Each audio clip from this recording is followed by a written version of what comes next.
Hey everybody, it's Mattie here with Altcoin Buzz. Here we are again on Hump Day. Hope you're having a good one and a good week for that matter. We're taking a look at Vitalik Buterin and Ethereum, which is still in the news. It's still taking a beating above and beyond this market retracement that we're seeing. We're going to take a look at a few different reasons why. So let's begin directly with Luke's article here on altcoinbuzz.io. Ethereum co-founder Vitalik Buterin explains the no more 1,000 times growth crypto comments. So we covered this the other day, and as you may recall, he said some things that unfortunately triggered a negative spiral in terms of Ethereum's price that's been exacerbated by recent market conditions. So as Luke writes, last week an article by Bloomberg about Vitalik Buterin shocked a large part of the cryptocurrency space, Ethereum holders and believers in particular.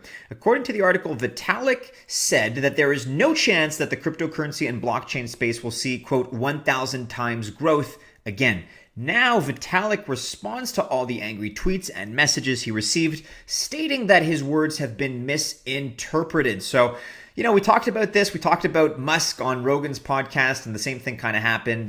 You give anybody a reason to latch on to something negative, and the investors, especially the skittish ones, are going to react. And in this case, they've reacted by dumping a lot of Ethereum. It's also a combination of that factor along with the fact that a lot of these ICOs are starting to cash out.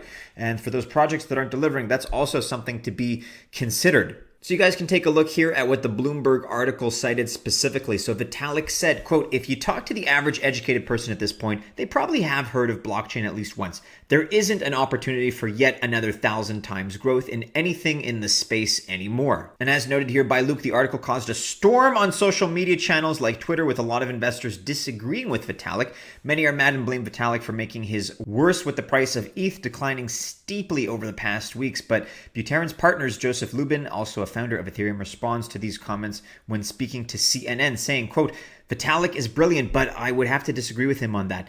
This is a technology that's going to impact how economic, social, and political systems are built over the next few decades. So we're really just at the start of this. There will be so much evolution. Let's take a look at the price of Ethereum specifically before we launch into the quotes and whatnot. Look at the tweets that have been issued. So this price here is down about $20 since our videos just a couple of days ago. It was about $192.3, maybe $194 when we looked at it last.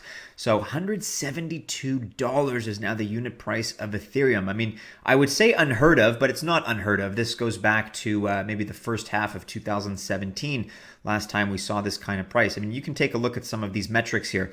Down 7% when the market's been flat over the last 24 hours, down 40% over 7 days, down 41% over the last 14 days. Look at this, negative 60% over the last 60 days. And even a year ago at this time, it was up. It was 40% higher a year ago today in 2017. If you want to check out more of the price action and follow some of these statistics, check out CoinGecko.com. It's what we're using now as default because it's very, very good. So here you can take a look at Vitalik's Twitter account. So Vitalik, non-giver of Ether. To be clear, I never said that there is, quote, no room for growth in the crypto ecosystem. I said that there's no room for 1,000 times price increases. 1,000 times price increase from today means $200 trillion in crypto, or about an entire 70% of today's global wealth being in crypto.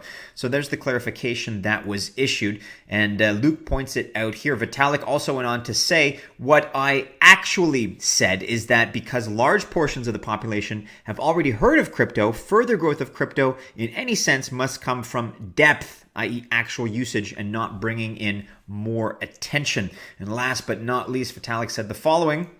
Obviously, let's be realistic. The entire world's wealth is not going to turn into cryptocurrencies. Media, Vitalik is a pessimist.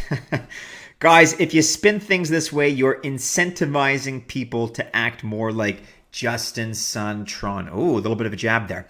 So you guys can read more about the details in Luke's article here. So it looks like he did have to come out and do some damage control. I personally think that the market is way overreacting to this. And even if that is his opinion, who cares? I mean, Vitalik is not the messiah of currency markets, crypto or otherwise. So have your own opinion, guys. I said it the other day, and I continue to feel, not financial advice, but I continue to feel that Ethereum, especially at this price, is a pretty good buy right now, because these projects, as his partner said, Mr. Lubin, they're not going away. Things are not going to change. So eventually, once this hysteria subsides, I'm of the opinion that things are going to come back down and be normal or approach normalcy once again.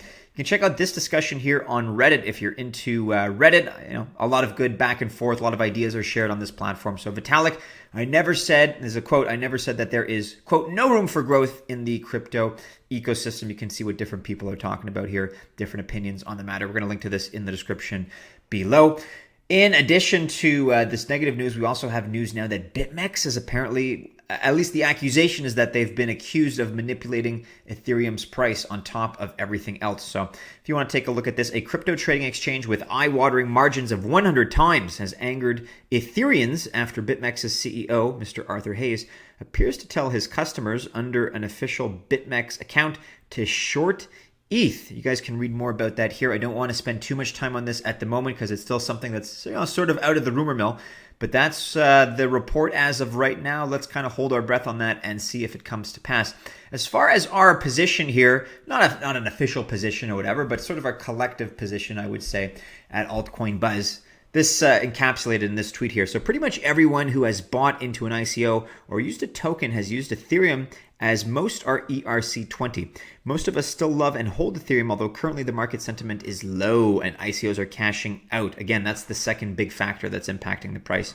But we are definitely in it for the long run. Hashtag Ethereum, hashtag crypto. So again, let's see what happens here over the course of the next few days. I don't think this is a sustainable sort of panic sentiment. I think that eventually things are going to correct, and not financial advice, but I'm thinking about doing some swing trading some of my positions in other alts back into Ethereum, because then, as I see it, when the price ultimately does rise up, I just swing it back again. I make more in alts. But hey, if you disagree with that approach or my perspective or my opinions on any of this, do let us know in the comments below what your thoughts are. So that was the main focus of today's video, guys. We're not going to get into these other articles here, but just to alert you to what they are, do check them out on altcoinbuzz.io. We have another article here by Luke. Paris Saint-Germain becomes first football club ever to launch own cryptocurrency. We have more and more teams. I guess, is it the Premier League, or I don't know. I'm not a big soccer football guy, but we have more and more teams that are either being sponsored by crypto exchanges, or that are getting into crypto, or that are paying their players with cryptocurrencies. And now you have a football club that's launching its own cryptocurrency. So that's very encouraging. Do be sure to check out this article. And another piece here by Chris. Any surfers catching this wave? Waves platform deploys smart contracts. If you're a fan of Waves or you want to learn more about it, do be sure to check out Chris's article here and leave him a comment as well. And finally, we have an article here by Alicia, which I'll direct you guys to. IOTA is radically advancing the Internet of Things. So IOTA, obviously the Internet of Things giant right now. It's had some poor price performance since its highs, no doubt about it. But if you want to be up to speed on what they're doing and how they're innovating in the Internet of Things space, which is a massive space in terms of future potential, do be sure to check them out. Check out Alicia's article here. Leave us a comment as well as your thoughts below. With that, guys, make sure you're following Altcoin Buzz and Altcoin Buzz News on Twitter. If there are any new developments with this whole Ethereum/Buterin fiasco, we'll be sure to let you know via those channels. We're also on Instagram, Facebook, and Telegram, of course, and members of the Altcoin Buzz Army. If you choose to invest, hey, I wish you happy investing. Check out our last video here on the right, as well as our latest articles you can link to with altcoinbuzz.io. Enjoy your hump day out there, everybody. Have a happy Wednesday. We'll see you again soon with a new video. Take care.